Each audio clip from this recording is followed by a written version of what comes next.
আসসালামু আলাইকুম, welcome to সাদ্দাহি by Jamuna. বর্ষাকাল এবং শীতকালের খুব লোভনীয় একটা খাবার হচ্ছে যে চিংড়ি মাছ ভাজি।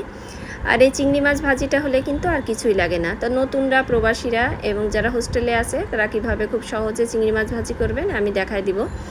এখানে প্রথমে তেলের ভিতরে আমি শুকনো মরিচটা ফোড়ন দিলাম, দিয়ে নিলাম আমি জিরার ফোড়নটা হয়ে যাওয়ার পরে আমি এখানে দিয়ে নেব চিংড়ি মাছটা।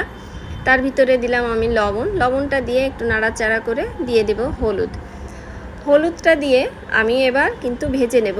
ভাজিটা হবে উপরের দেখেন যে চামড়াটা এটা ক্রিস্পি হয়ে যাবে, ভিতরটা কিন্তু জুসি মতন থাকবে।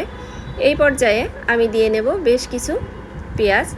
অনেকে কি করেন যে মাছটা আগে ভেজে উঠায় রাখেন, তারপরে পেঁয়াজটা ভেজে নেন। এটা করার দরকার নাই।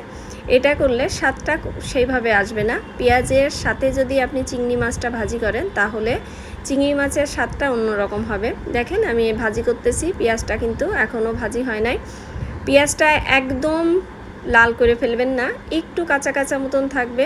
একটু ব্রাউন কালার যখন হবে তখন এটা নামাই ফেলবেন। আর অনেকে যখন আমাকে বলেন এই যে দেখেন যে আপু আপনার রান্না মিস করতেছি, আমার তখন আসলে অনেক ভালো লাগে।